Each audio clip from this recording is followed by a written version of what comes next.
Hello and welcome. I have the delight and the pleasure today to be with the wonderful Chana Studley. We have met before, we have had some conversations, and it's really super cool to be here with you today because you have just got a brand new book out. How many books is that now? This is number 4. Number 4. Wow. Oh gosh. So I haven't read your new book yet, I have to confess. I'm still reading the lovely Linda Pettit's book. That's here. I'm still reading that one, which is a gorgeous book, and I do love books, Yeah. but yours is now on my list firmly. So do you want to tell us a little bit about you, and then we'll maybe explore what the book's about? Let's see where this goes. Yeah, thank you. Thank you, Deborah. It's thank you for asking. It's really nice to be here and chat with you. And we were just realizing how, if we'd been in school together, we would have been in the same year. Yeah, that would have been cool. Amazing. Um, so yeah, let's see, tell you about me. Um, I had this really big career in Hollywood in film for 20 something years. And I thought, when I was in I thought I'd arrived, you know, I thought that's it, Hello. and I was I guess in my 30s when I was doing that. And it seemed like I was, one with the world, and I'm flying around and I'm working with these big famous people. And it was amazing. I was getting paid silly money to I did special effects. So I was making stuff with my hands, which I love to do. I've been doing that since I was a small child. In fact, I always used to joke that I owed my career to Blue Peter.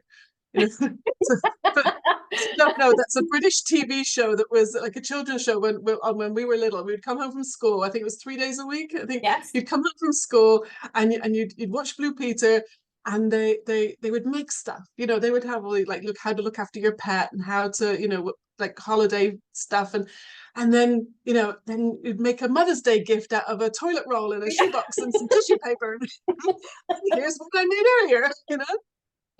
And so I grew up, my parents were very practical like that too. So I just grew up in my house. If you wanted something, you made it. Mhm. So working with my hands, making stuff producing something out of nothing was just what we did, and people do it with cooking, with gardening, and I did it with stuff. And so I was able to then start in the theater, and then TV, then movies, and I ended up living in California for about 16 years. So I grew up in England and then moved to America. And I was there for about 16 years working on some really big movies that took me to Australia and Texas and all around California. And it was amazing. Mm. But towards the end of it, I kind of had this niggling feeling that I should be doing something more worthwhile. And I'd been coaching ever since I was in college, or they used to call it counseling then. I trained with Manchester Rape Crisis Centre when I was in college. I went to Manchester University. And so I'd always done it as a volunteer thing and in between projects, because especially the kind of movies I worked on, I was known for making copies of real animals. So there'd be, I could have 2 or 3 months off in between each project. Mm. And I don't want I'm not the kind of person who's going to sit there and do nothing. So I would go and volunteer at the local Boys and Girls Club, or with different charities. I worked with people with addictions and kids and trauma and all kinds of things. And so I kind of had these two careers. One was coaching, one was, making stuff for movies or the theater. And then when I started feeling like, that I needed something more, I thought maybe I should be working on documentaries. And I thought, no, that's not it. And I just got that day when I just couldn't do it anymore, and I left the film business. I was like, now what am I going to do? Because that's all I've known, entertainment business for 20 something years. And so I started teaching, and I started teaching art classes to kids because that's what I knew how to do. And then fell in love with kids and fell in love with teaching, and then worked in a school. And then I moved here, and I now live in Israel. And so the coaching thing kind of just came to be my full-time job now. It's been my full-time job for about 7 or 8 years now. And then I started writing books. So yeah, that kind of brings us up to today. Wow. What an exciting life so far. Yeah, so far. Yeah, so far, so far. One of the things that we spoke about just before we started and jumped on this call, press record, was I was saying, like you said, we would have been in the same year at school. And when I think back to my grandma being this age, like turning 60, it felt like she was really, really old. And yet now, and talking to you, what you've done, what's just a new book out, I know it just doesn't feel like that. It feels like there is so much more left to explore, so much more to do, to dive into. So can you tell us a little bit about your latest book? Because I'm guessing you're excited about it at the moment. I am. I'm very excited because 10 minutes ago I found out it's an Amazon #1 bestseller after 2 days. Oh wow, that is Like amazing! technically it's 3 Congratulations. days, but yes, yeah. So that's a really, really, really exciting. I'm happy to share that with you. Yeah, so my other books are novels, they're stories. And this one is different because it was about, I don't know if it's 2 or 3 years ago now, it's kind of a bit of a blur, but I was sitting on my sofa and on Saturday afternoon, and I was thinking, I don't even like this, how like sometimes an idea just pops in your head, right? And and I suddenly had this idea. I don't know what I was thinking about, but I thought there are so many people in the Three Principles community who have recovered from some kind of mental health diagnosis. I've met many, some of my clients, some of our colleagues, and I thought, wouldn't it be amazing to collect those stories? Like, what a great resource. And the resource could be for other coaches and counselors. It could be for people who are looking for hope. Maybe they've had that particular diagnosis and they want to, hear how this person got well. And also, I wanted to, when I was writing it, and Jack Pransky was very instrumental in guiding me of how to write it. And he kept saying to me, don't tell the therapist off because they're not going to listen. So I also wanted it to be for people outside the principles community who are struggling, and they're good people and they want to help. Yes. And they're going to another development course and another, educational course and another technique and another. And, they've got all these, bows to their strings to their bows, and they're still struggling to help people. So I wanted them to see that we're offering something substantial here. And it's not just individual fluke kind of, one-off recoveries. I gathered 45 stories. But I just got a message from Dr. Rani Bora, and she just received her book, and she said, it's almost as thick as the DSM. Right? The DSM is like the Bible of psychiatry, all their diagnosis. And so it's a big textbook. That's why it's a little bit more expensive than your average paperback, because it is it's a larger format. And I had to stop at some point. I couldn't put all the stories in that I was receiving. So I chose 45 that I thought, first of all, they're from around the world, from Chicago to Glasgow to India to New Zealand, right? And they're men and women. And I've got some children's stories in there too that are written as case studies or parents have given me. And they're of every diagnosis you can think of, from psychosis to bulimia and anorexia to OCD, ADHD, all kinds of phobias, a lot of depression and anxiety stories, and I'd say child and adolescent ones, and trauma, PTSD.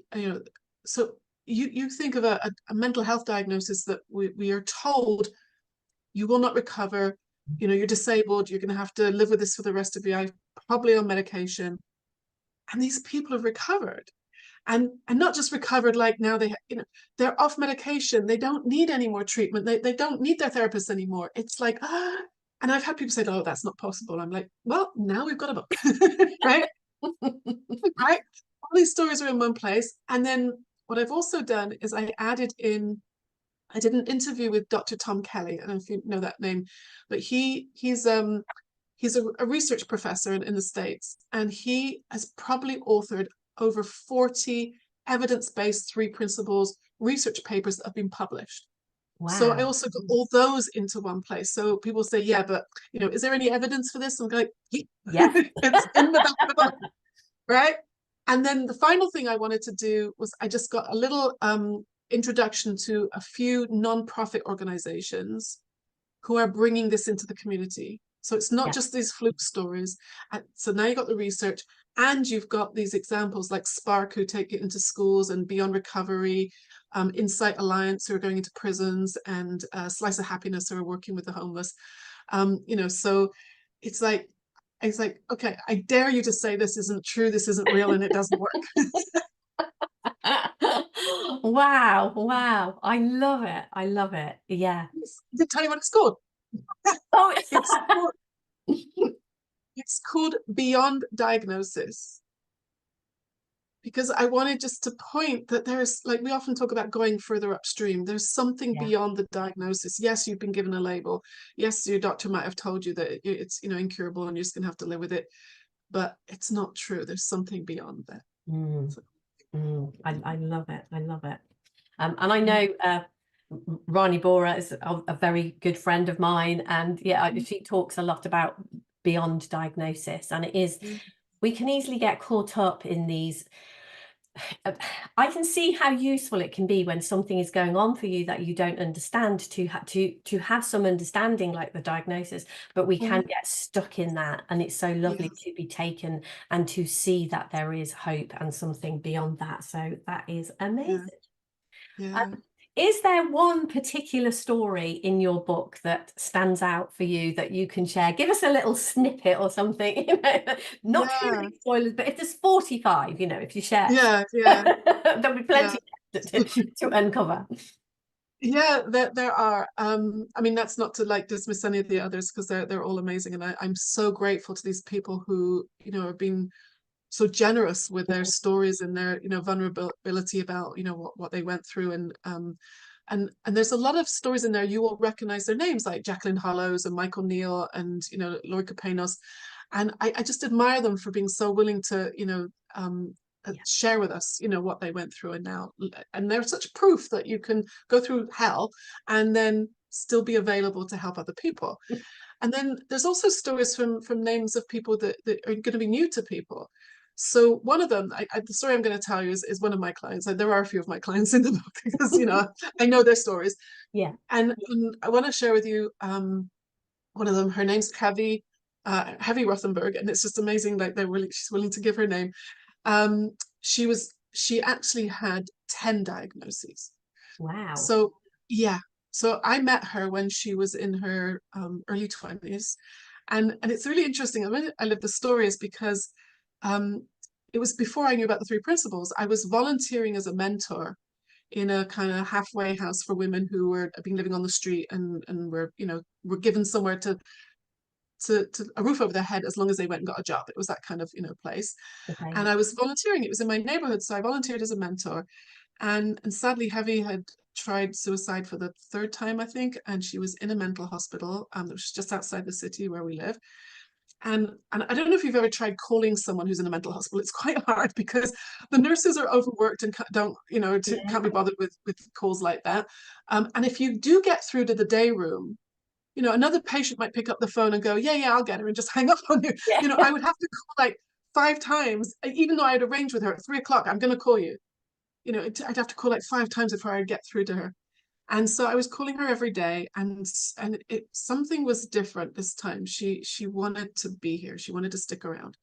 And she finally got out of the hospital. She was on a ton of medication, chain smoking. We managed to find her somewhere to stay, and we got her a minimum wage job. And one of the things that she had been diagnosed with was borderline personality disorder, which, now, most people with borderline disorder have been cutting. She was a cutter, and her cuts were so deep that she would need stitches sometimes. She was also diagnosed with alcoholism, addiction, PTSD, CPTSD, you know, bulimia, anorexia, you know, on and on and on. You know, she had the whole list. But the cutting was, I guess, really the most devastating thing. And I didn't really know she was doing it when I first met her, and it kind of, like, you know, it became clear. She got more honest and shared about it. So we got her this job, and she was actually working in a hotel. You know, she's cleaning toilets. She's a nice middle-class girl from Canada, from Toronto, and she's cleaning toilets in a hotel. And I said to her, okay, what would you really want to do? You know, because this was back before the three principles. I'm just doing regular coaching. Let's get you, you know, a career, and let's get you out of here and get you some, you know, build up your self-esteem. And her dream was to work with special needs kids, and particularly people who are athletes competing in the Special Olympics. Wow. Right. So I like, yeah, like, Yeah, what a I dream. was like, okay. I'm like, okay. I know nothing about that. I mean, I've worked with kids, but I know nothing about the Special Olympics or athletics or anything like that. I said, let's find out. What do we need to do? So she had drunk her way out of high school. So she didn't even have any high school diploma or certificates or anything. So she, and also this is, we're in Israel, so she had to do all this in a second language. So she got herself all the credentials she needed to get into university. She did all her local, the high school diploma stuff. And she got into, there's a university here that specialized in sports and nutrition and, you know, physical education, things like that. Yoga, they even have a circus class. Oh, wow. Yes, it's a great school. And it's in a town called Netanya, which is on the coast, beautiful place. So she got accepted, but they saw her mental health record and they said, we're so sorry, we can't accept you. Oh, no. And she's like, you know, and I said, okay, what do we have to do? Right. And I was just learning about the three principles at this time. And so I was saying to her, you know, you've got innate health, you can do this, you know, and she said, well, what's the point? I tried so hard and it's, I'm not going to get anywhere. I'm like, no, come on, you're innate health, we've got resilience, we can do this. And I said, you're going to go back to the hospital, meet with the psychiatrist, tell them what the situation is, and get them to write you a letter. Because by this time she was off all her medication. She was maybe still chain smoking, maybe not at that point, but she was holding down a job. She'd got into university. Why should a piece of paper hold her back? You know? Yeah. So I'll never forget. She got on the bus and went out to the hospital. And you know, in those movies about space rockets going to, there's that time when there's like, you know, they lose communication and you can't hear it and you don't. I felt like that. I was like waiting by the phone because like she's in with the doctor and I'm waiting for the answer. And when she came out, she called me crying. She said the doctor pulled up her file and went all through the diagnosis. That's gone, that's gone, that's gone, that's gone. And the doctor, I can't remember if it was a man or a woman, but as I say, female, the doctor in her 40 years of working in psychiatry had never had to write a clean bill of health letter. She didn't know how to do it. She'd never had someone get well. So she made up some form or wrote it out. And then, you know, my client took it to the university. She got in. She came top of her, she did a 3-year physical education class. She came top of the year. They encouraged her to start her master's before she even finished her undergrad. And by the way, this is a girl with dyslexia and learning difficulties. That was on her list of problems. She finished her master's degree, and guess what? She got to train with the Israeli Special Olympics team. So, Wow. and she's now training to be a sports judge, like judging competitions, which is amazing. So, and she's a personal, you know, coach, and she's just you know, amazing what she's done. Her life has just taken off. You know, it's amazing. And you know, from living on the street and with such a, you know, dark, horrible world she was living in. And it's like, so it's like, as I was learning the principles, I was sharing it with her, and she's like, at first she's like, yeah, what, like, oh, it's just another technique. I've heard it all before, you know. And now she's like, she talks about you know, like moving from within. When she talks physical education, she's moving from within because the insights are, she's you know, if anybody wants a personal trainer, she's amazing. Wow, wow. I love that. I love that. And it is so beautiful that there are so many stories like that across the board. How much hope, like how far down we can go. And yet that innate well-being, that innate resilience that we have within us, that we can turn. We as human beings, like we are born creators. And I love it when you say, no, we're not going to be stopped at this. We're not going to be stopped.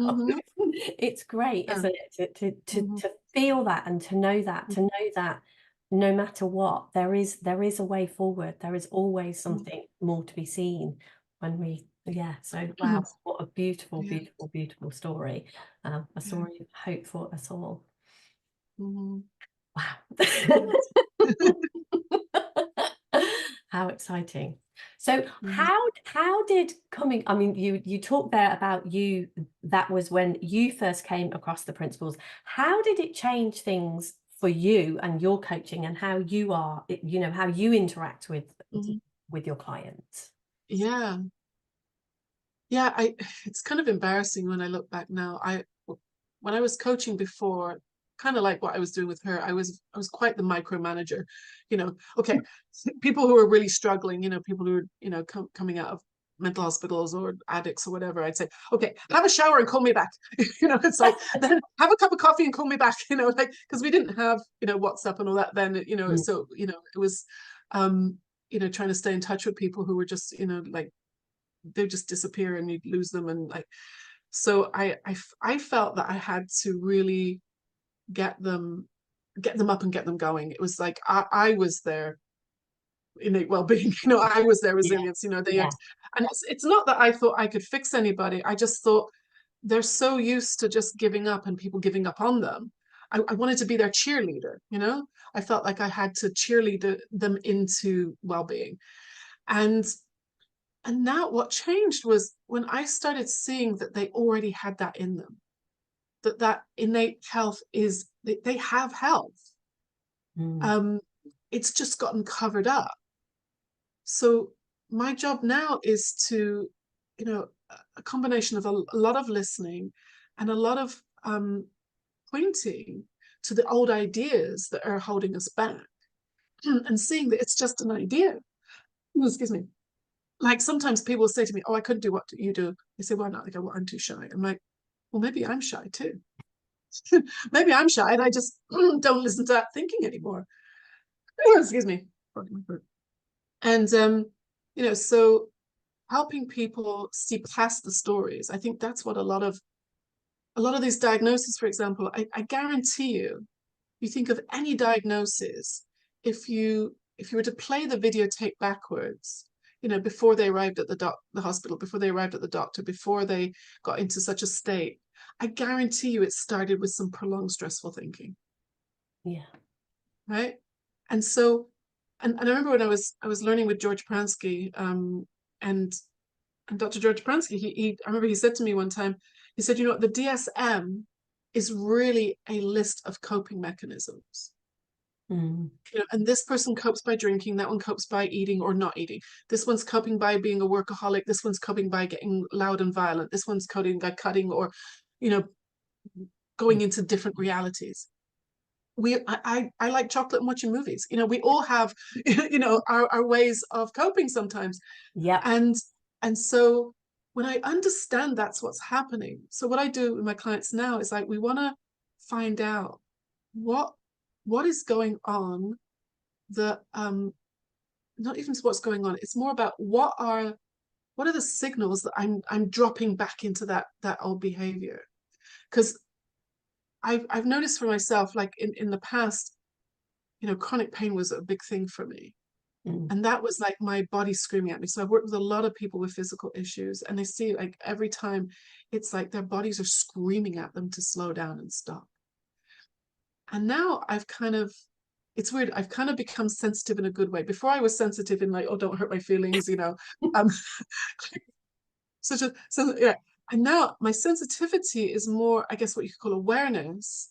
I yeah. can catch myself before I'm at the bottom of the hill with screaming in physical pain. Yep. So that's what I like to share with my clients now. I say, like, how do you know that you're about to step on the down escalator, as it were? Mm, yeah. And for some people, like, I know for me, it's losing my sense of humor. It might be get a bit impatient, a bit Mm. sarcastic. I know that I'm not in the moment. I'm not in my best mind, and I'm tripping into some dangerous water. And helping people to see that then, and it's not out of fear. I'm not frightened of being in a bad mood. I'm not frightened of those emotions and Mm. feelings, but showing it, you don't have to go into it.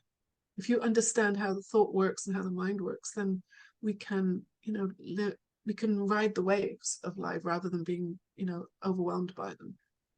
I think, So like for me, when I came across the principles, just somebody saying to me, you don't have to listen to your thoughts if you don't want to. It's Mhm. ridiculous. That's something so simple.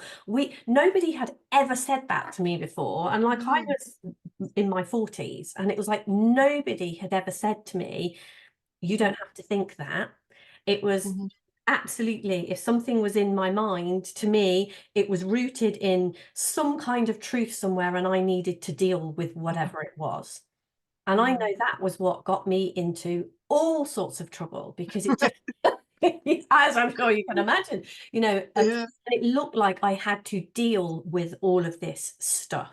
And like you Yeah. say, one of the things that I really can see now is if my mind starts to do that, I'm no longer afraid of that. And it is also, oh, the only thing I'm having to deal with here is the thinking. There's not all Yeah. this stuff out here that my thinking is telling me that Yeah. it's dealing with. It's kind of, and the same, it is often, right, have a rest, step back, Mhm. don't worry Mhm. about that thinking for a bit, have a sleep or do something else and see Yeah. if it's still there Yeah. tomorrow or whatever. Right. Because our thinking, it changes so quickly, doesn't it? When we don't give it so much airtime and give it so much uh, innocently misunderstand and give it so much power. Yeah. You're right. I used to take it as a when I would get my thinking would speed up or I'd get worried or I'd get, self-conscious or something. I would take that as an invitation to analyze, look into it, see what's wrong, overthink it. And now it's the opposite. Yeah. Like that's why we always stress the innocent thing because I didn't understand. I thought it was an invitation, an encouragement to that something is wrong, you better work it out because that would be the responsible thing to do. Right. But now I see it's a stop sign.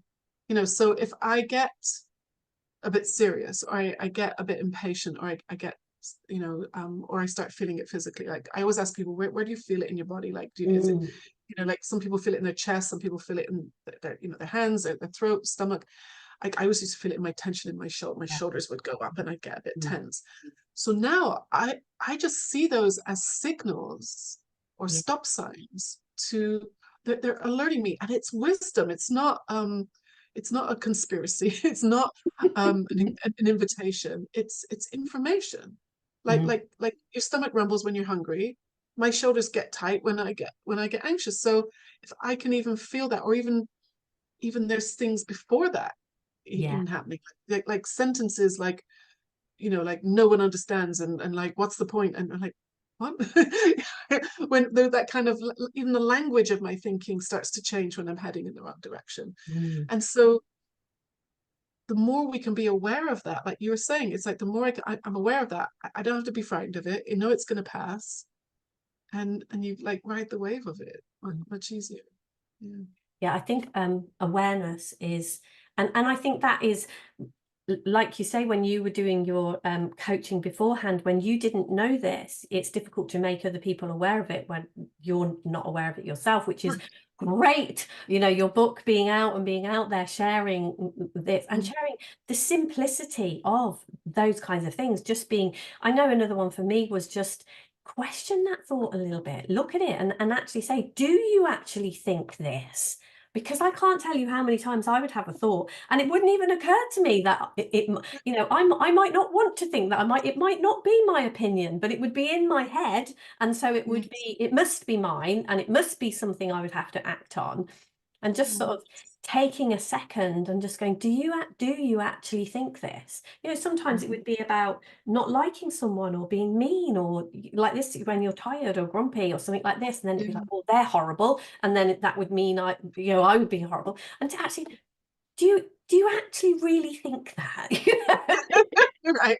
We can all, as human beings with people, I'm sure, if you hang out with somebody long enough, however much you like, in some moments you'd be like, oh, that Hannah, she's a pain in the ass. And it's like, do you actually think that? And just recognizing that we don't have to listen in that same way and take it. So I think awareness is huge. And then there was something else that you said that I'd really like to pick up on and expand. And that Mhm. was, you said there's a lot of listening. And I know, a lot of people in the three principles world and this looking in this direction talk a lot about listening. Can you share a Mhm. little bit maybe about your experience of that and the difference that that makes? Yeah. Yeah, it's so funny because I've been coaching for what, 20 something years, and I thought I was a good listener. I must be, because this is what I do, right? And I when I went, I did the One Thought program with Aaron Turner in London, and you know, as part of the program, we had a whole weekend on listening. And I remember at the beginning of it, you know, Aaron was talking about what it is, and how useful it is, and how important it is in coaching, and how it helps you to be present with your client. And I'm like, yeah, I know that. Right? And then over the course of the weekend, we had to split up into pairs and do practice listening, you know, with my, I'm like, okay, fine, we can do that. So there was probably like 25 people in my group. And the first person I was paired with was Nikki Drew.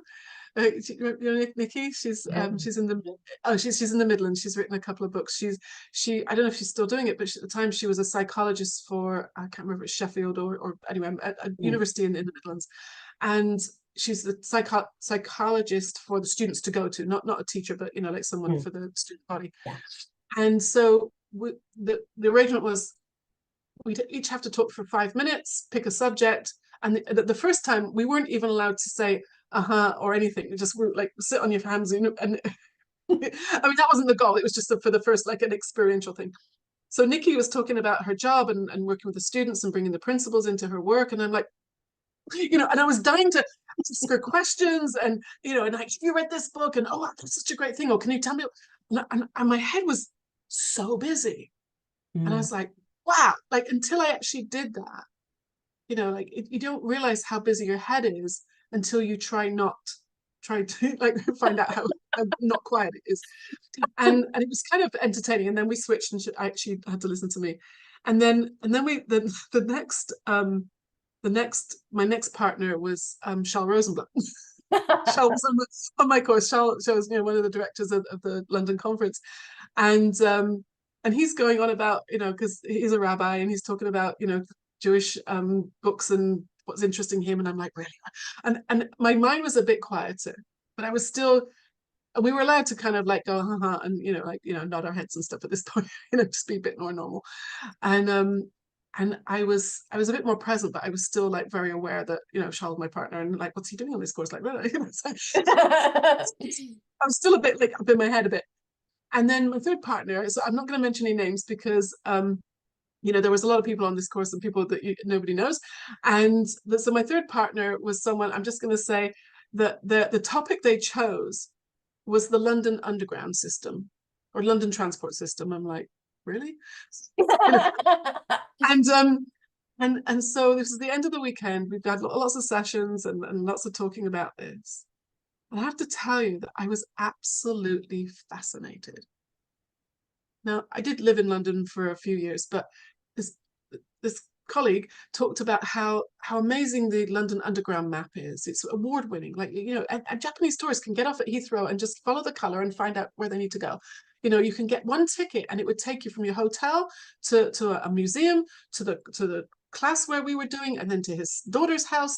And, you know, and I was like, you know, I was hanging on every word. And it was like, wow.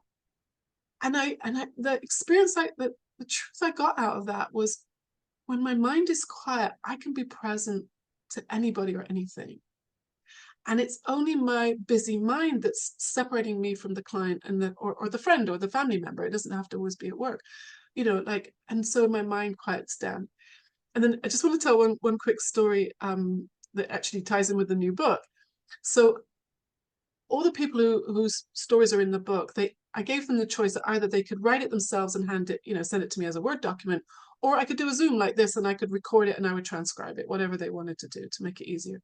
So it was about half and half what people decided to do. So one of the people I interviewed was Rob Cook. You know, Rob Cook is in the States. He's in the PTSD section in the book. He was in the military, so he's, you know, had some terrible times, you know, in Afghanistan, and he tells an incredible story. So Rob's really busy. It took us a long time to be able to like pin down a time when we could talk. And the first time we tried, the internet wasn't working for either of us, and we had to, you know, go back in, you know, go back in, come back in again. So finally we got going, and he told me this amazing story. And then, thanks, Rob, that was amazing, great, I'm going to transcribe it, I'll send it to you for your approval. And I clicked off Zoom. I hadn't pressed record. I was like, oh my God. I just looked up at the recording there. Right? Because pinning him down was so hard. Like getting this one particular interview was really hard to negotiate. And I thought, read it quick. So I wrote probably 800 words like this, and I wrote out his story as much. I mean, some of the kind of technical military stuff I had no clue, but I thought he can edit it for me. I just wrote out Rob Cook's story, and it just came off the end of my fingers. And afterwards, I was like, "Whoa, how did I do that?" And I thought, "That's because I was listening." Because I knew, I thought I was recording it. I didn't really have to be up in my head thinking of questions, or I was present. It was such an amazing experience because I was so present, because I didn't need to be, I wasn't coaching him. I just had to listen, and I knew it was recorded. I thought it was, so I didn't have to be that involved in it. I could edit it and ask him questions later if I needed to. And he did, he did edit it and added a little bit in, and I apologized. I said, I'm so sorry. He's like, these things happen. He's very easygoing about it. So his story's in the book, but that was an amazing experience and I'm saying I'm not always that present, but to be able to write 800 words of somebody else's story. Wow. Yeah, I was like, I still can't believe it. How did that happen?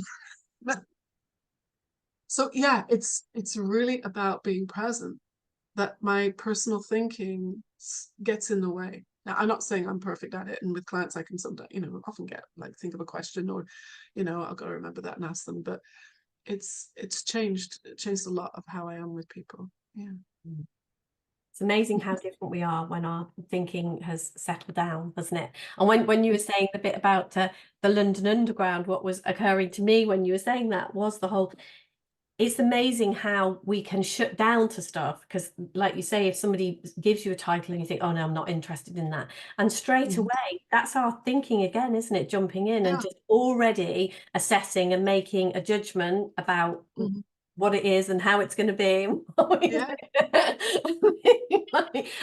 And then we don't hear amazing things sometimes because we've already shut ourselves down to something. Yeah, it's so true. Yeah. So what would you say has been the biggest thing that's had an impact on you since coming across the principles? What would you say has been the biggest thing that's had an impact on you? I think the first big insight I got was really seeing that I didn't have to do anything to fix my thinking, or that my thinking didn't even need fixing. Because, for that 20-something years I was coaching before, I'd done a lot of courses. I was a trauma counselor, worked with people with addictions. I'm a certified Enneagram life coach, if you know what the Enneagram is. Not really. I sort of heard about it, but not really. The Enneagram is like it's a personality assessment system. It's kind of like Myers-Briggs, where you meet with your client and go, oh, you're a number 5, you're a number 2, and then you've got all these tools in your toolkit to how to work with those. And I do believe that there are different kinds of personalities. Some are more analytical, some are more, feeling their emotions. Some people are more passive, and some people more, so that, but it was very restrictive. But all these, I'd learned a lot of tools and techniques over the years, and I'd done a lot of stuff for myself. I'd done a lot of meditation, going on silent retreats and expressive writing, yoga and Pilates and all that stuff, whether it's physical stuff, internal stuff. I went through a lot of trauma in my 20s, so I'd done a lot of work on, and I think I'd gotten really good at thought hygiene. I like it. Right? I was expert at thought hygiene, and that's what I was sharing with my clients. Those people are always making them call me back, like, now we're gonna, like, I could give you affirmations and expressive writing techniques and meditation and prayer and whatever would be throw at it to control and manage your thinking and keep it clean and positive. Because having been through a lot of PTSD, I know what dark thinking is like. I know how dark and negative thinking can get. And I didn't want to go back there. I was frightened of going back there. And so I had all these tools and techniques like an armor, keeping those negative thoughts away. So my thought life was hygienic and healthy and positive, and that's what I can share with other people. And that's what I was on a mission to do. And it was exhausting. It was such hard work. So when I first heard Sid talk and on videos, and he was talking about, that we don't actually have to do anything because thought is always moving, because it's spiritual energy, and this is where I always start moving my hands around, because I can't, I don't know what I'm talking about. Who knows what spiritual energy is, right? And it's moving through, because if it's moving, then it's already gone. So all those tools and techniques are kind of messing with the system, actually. So an analogy I came up with recently, I was talking to someone a couple of days ago, was I said, it's like, when you're in the supermarket and you've got your trolley, your cart full of all those groceries, and you get to the checkout, where there's that rubber conveyor belt, and you start putting your groceries on, and the person, the checkout is, eep, eep, eep, like checking all these things, the little barcode buzzing noises. Right. So there could be some frozen peas, and then some chicken, and then some soap, and then some, like a can of beans, and then some socks, right? Now, the person checking them out doesn't care. Right? Right. They don't care. And if you've got 10 cans of beans, they don't care, right?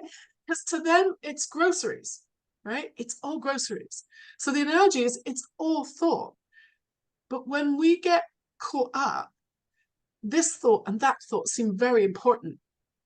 Now it's as if the person picks up your like, you really need 6 tins of beans, like, oh, those socks are on sale.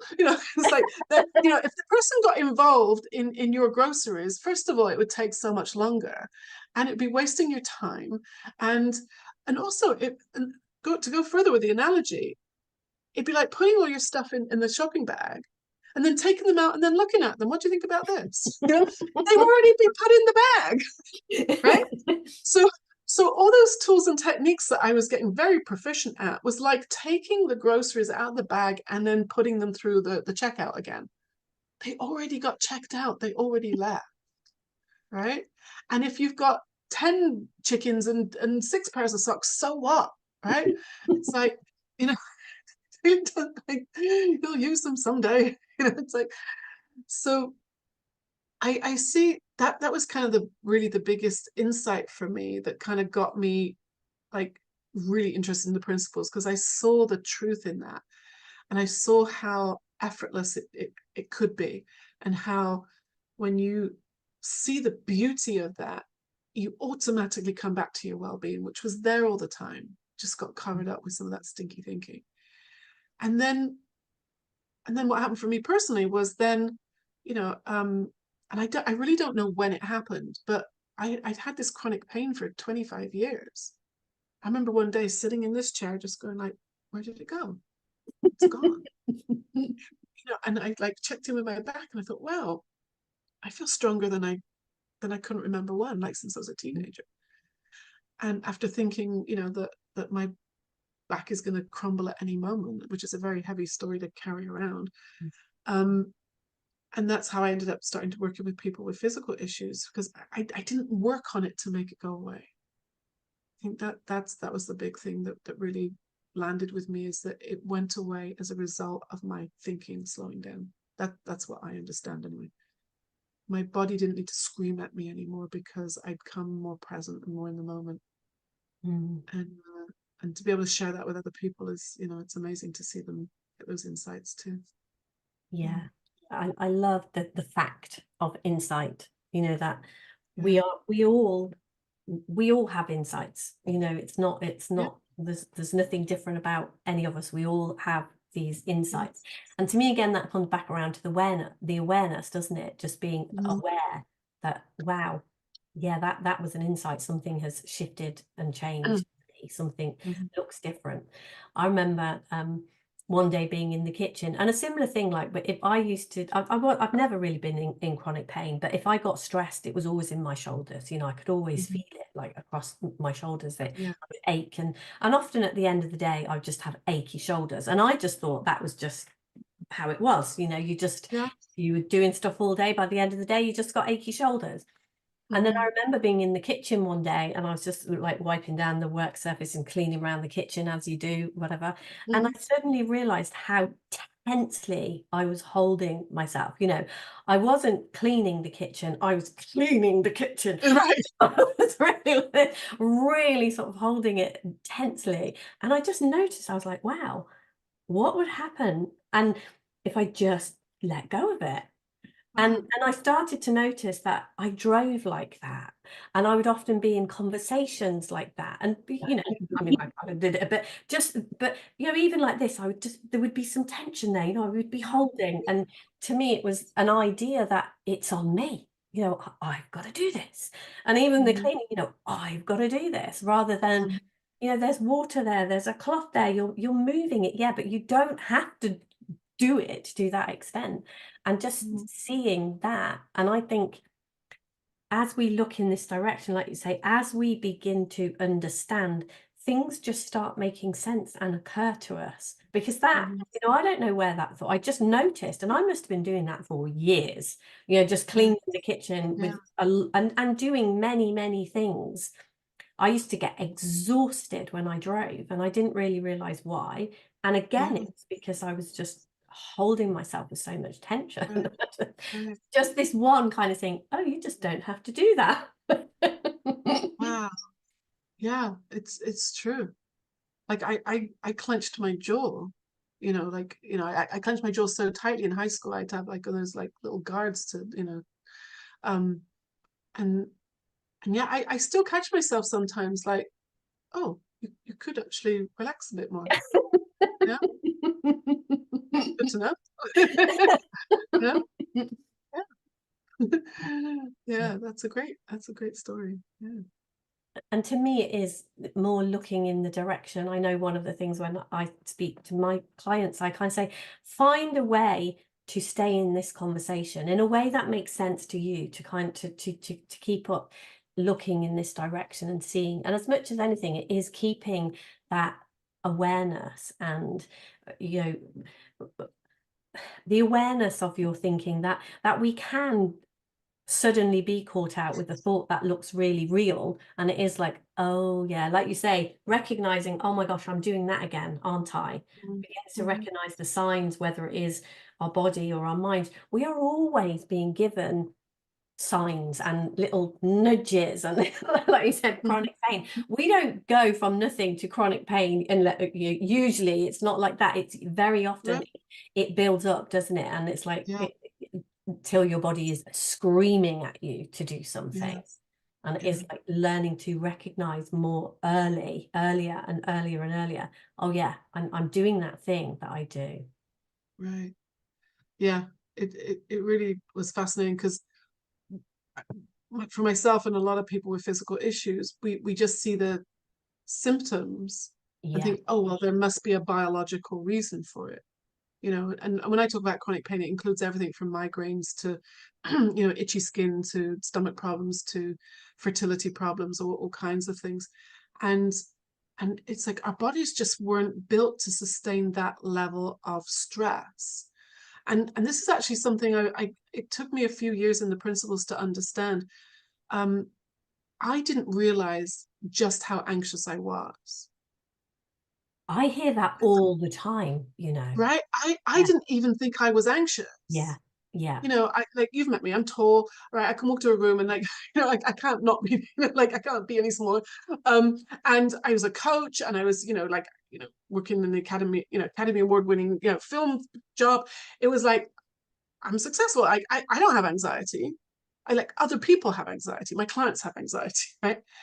And then as I started understanding more about the mind and how it works, and then I was doing a lot of this pain research, and I this um this phenomenal moment when I was reading a pain management book, and the author of the book, who's a chiropractor or a physiotherapist, I think, And he was saying how, gave this example. He said, imagine that you've been invited to your boss's house for drinks, like for an evening social thing. And, you're excited to go, right? You think, wow, go to the boss's house, this is good. So if it's called for 8 p.m. So you want to get there a little bit early because, you want to find somewhere to park. You've never been to that part of the city before, so you want to make sure you get some parking. So you get there and there's plenty of parking, and you park down a side street, and you're 10 minutes early, and you're like, well, you can't, it doesn't start till 8 o'clock, so you can't go in early. That's really weird. So you sit in your car. Now, 10 minutes is really long time when you're sitting in your car. So, you're playing on your phone, you might call a friend, you're like fiddling with the radio, and then you're like, oh, thank God, like it's 8 o'clock. And then you think, hold on, I can't go in exactly at 8 o'clock because that's really lame. Who arrives at a social event right on 8 o'clock, right? So you think, okay, so I have to wait a little bit. Well, how long do I wait? How long is the right amount of time? Like, because I don't want to be flaky late, right? That's embarrassing because that's not me. I'm going to be cool late. What is cool late? I don't know. What is cool late? Is it 5 minutes? Is it 10 minutes? Right? And then you see someone go in and you're like, oh, look, like I won't be the first person now. I can go in. And he's like, that's anxiety. I'm like, really? Is it? I've lived my whole life like that, right? You know? Am I wearing the right shoes? What was my hair doing? Like, why did she say that to me? They don't like me. Why aren't they talking to me? Blah, blah, blah, blah. Up in my head the whole time. I just thought that's what everybody does. That's what the mind is for. That's why it's the responsible thing to do, to like overthink your problem. I'm like, overthinking. I'm going to really think about this to work out a solution. Work it out. I'm going to work it out. And when just that simple little story flipped something in my head where I thought, oh my gosh. And then I started having, I don't call them flashbacks because that sounds dramatic, but memories, so many situations throughout my life where I thought, oh my gosh, that was anxiety. Whether you call it social anxiety or driving anxiety or arriving on time anxiety, it doesn't matter what you call it, But the general theme of my anxiety was about doing it right. Doing it the right way, not making a mistake. What would you think of me if I don't do it right? Because then you'll reject me and I'll be alone, and that's too painful. So it was just another amazing layer of thinking that fell away. And another ability to share that with clients also, I think is, I think that's the humanness. That was one of the things that impressed me when I first came around the principles, was the humanness of the teachers that were willing to say, that I can still get caught up sometimes. I'm human, and it's, sometimes my kids drive me crazy. Sometimes, I get worried about my business. That's what happens, and it's okay because it's gonna pass. And so it was like that was such a revelation to me that I was anxious too. And it's pretty much gone away. I can walk into social situations now. I can actually be late, and I'm okay with it. And if I'm on time, that's okay too. It's like I don't have so much thinking about it anymore. That's the freedom. Yeah. Oh gosh, yeah, that definitely. When you were saying that, I really recognized, I didn't realize, and similar to you, it was a theme that I had run my whole life. I've got to get it right. If I get it right, then it will be all right. And if I don't get it right, it won't. Yeah. My story wasn't chronic pain, but my story was like being in a very unhealthy, abusive relationship. And it was like, I'm guessing your kind of stuff is, if I get this right, the pain will go away. And I'm kind of like, if I get this right, this will all work out. Everything will be all right if I get it right. And it was this whole idea that there even was, it fell away for me when I was kind of like, there just isn't such a thing. It's an impossibility. So no wonder we were stressed about it. Because it's like, who makes up what is socially acceptable as late, and it changes or whatever. And it's and I really see from being around this, and exactly like you said, if you are just certain about who you are, I've really seen it's much more of an energetic thing. Because if you go in thinking, oh, I'm wrong, everything comes at you to give you ideas that you're wrong, that you got it wrong, you were too late or too early or whatever. Right. You got it wrong. You didn't work it out. Work harder at that. You didn't work it out. And there would be so much evidence of that when you are not understanding what your feelings and what's going on with your thinking and your feeling.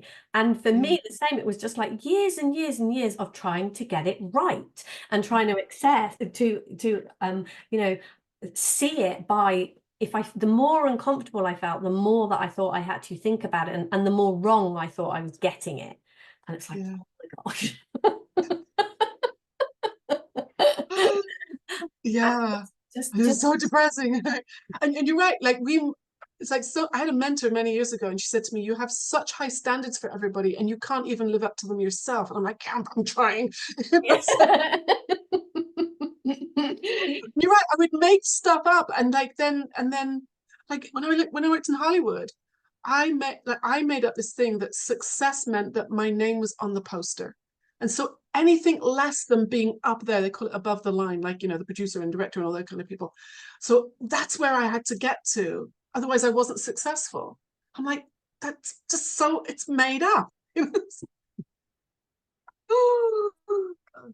Yeah. Yeah, when we begin to see through the made up nature of all of this stuff, and it's what causes us the stress, isn't it? Like when you say there is an exact right time to arrive at an event, nobody's going to Yeah. tell you what it is.